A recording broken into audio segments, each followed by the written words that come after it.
Hola, buen día, me presento. Soy estudiante de la Universidad Abierta y a Distancia de México. Me llamo Alejandra Elizabeth Zapata Gómez. Estoy cursando la materia de aprendizaje y enseñanza del cálculo y de las ecuaciones diferenciales. En este trabajo presentaremos las aplicaciones que tienen las ecuaciones diferenciales. Una de estas es la modelación matemática.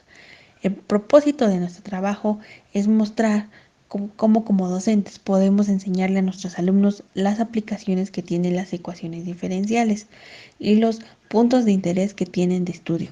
Esto es que las ecuaciones diferenciales como modelación se pueden aplicar a la geología, a los problemas de economía y también se puede diversificar a otras materias según sea el caso del problema. Para dar un ejemplo de esto, vamos a solucionar un problema. El problema enunciado dice así: escribir una ecuación diferencial que describe el hecho de que la razón a la que las personas oyen hablar sobre un nuevo aumento en las tarifas postales es proporcional al número de personas en el país que no han oído hablar al respecto. Aquí vamos a pasar a una fase. Tenemos el problema en su modo verbal. Ahora queremos esto pasarlo al modo algebraico o al modo matemático. Es decir, nosotros poder plantear el problema en una fórmula y esto después para poder desarrollar el problema. Para esto vamos a interpretar el problema. Es decir, vamos a ponerle definición a cada parte de nuestro problema. En este caso, va a ser sea y t la cantidad de personas que han oído hablar sobre el aumento de los precios en el tiempo. Al tiempo le daremos la variable t. Es decir, que la función es dependiente de la variable t. Entonces, sabemos que por los cursos anteriores de cálculo, porque hasta este punto de estudio consideramos que los aprendizajes de cálculo para los alumnos ya estén bien fundamentados. Por lo tanto, se sabe que la derivada es una razón de cambio. Así definimos a la derivada de yt, es decir, y', como la razón a la que las personas oyen hablar acerca del aumento. El, el número de personas que no han oído hablar sobre el asunto se expresará de la forma algebraica como una diferencia, es decir, b menos yt. De esta manera podemos plantear ya nuestra ecuación diferencial en un lenguaje algebraico, donde yt es la razón de cambio, que es la derivada de ella respecto al tiempo, porque estamos hablando de una razón de cambio, y eso va a ser igual a la constante de proporcionalidad, es decir, la que va a hacer que pueda suceder esa igualdad por las personas que pues no han oído. Ahora, ya que hemos podido interpretar el lenguaje al problema al lenguaje matemático y tenemos planteada la ecuación diferencial, ahora lo que sigue es resolverla. Esta es la segunda fase. Ahora hay que resolver nuestra ecuación diferencial. Para esto tenemos que también tener un curso previo, no tan amplio, pero sí de una introducción a ecuaciones diferenciales para poder ya tener una noción de qué son las ecuaciones diferenciales, los métodos que tenemos, la clasificación de estas.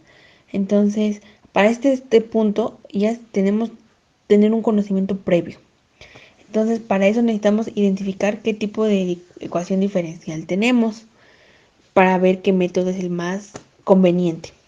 Entonces, en este caso tenemos una ecuación diferencial de primer orden y la podemos resolver con el método de variables separables, un método de los más sencillos de ecuaciones diferenciales. Entonces, para resolver esto, en un lado de la igualdad ponemos una variable y del otro lado la otra variable. Y integramos de ambos lados, obtenemos lo que estamos presentando aquí en la pantalla. Así obtenemos menos logaritmo de valor absoluto de b menos y, que es igual a k por t más la constante de integración. Por otro lado, estamos conscientes que b menos y es positivo, ya que estamos hablando de una cantidad de personas, es decir, algo físico. Entonces es deducible intuir que no hay cantidades negativas y al menos existe una persona que pues no ha oído. Por lo tanto, la cantidad es positiva. lo que nos permite hacer eliminar el valor absoluto del logaritmo. Entonces tendríamos el menos el logaritmo de b menos y es igual a k por t más c. Entonces vamos a aplicar el valor absoluto, aplicamos el exponencial de ambos lados para eliminar el logaritmo, tener una función inversa.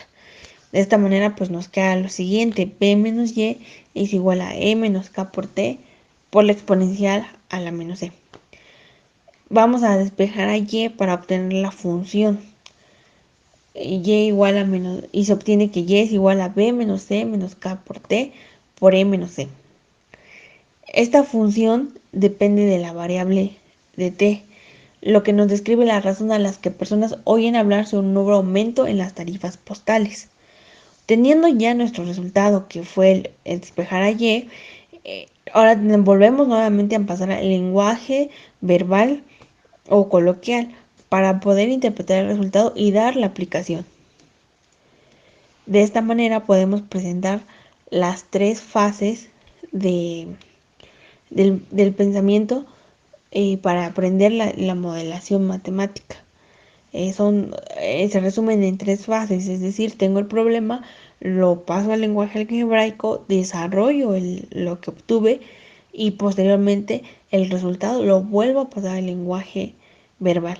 Esto con el propósito de darle un sentido a las ecuaciones diferenciales. En este caso fue un ejemplo de cómo hacerlo, pero obviamente en el área de estudio más amplio existen problemas de modelación mucho más interesantes y que el proceso es el mismo, aplica para todos el mismo y que es importante desarrollarlo en los alumnos para que esto sea de su interés, para que de esta manera tengan la motivación de seguir estudiando ecuaciones diferenciales. Eso sería todo. Gracias.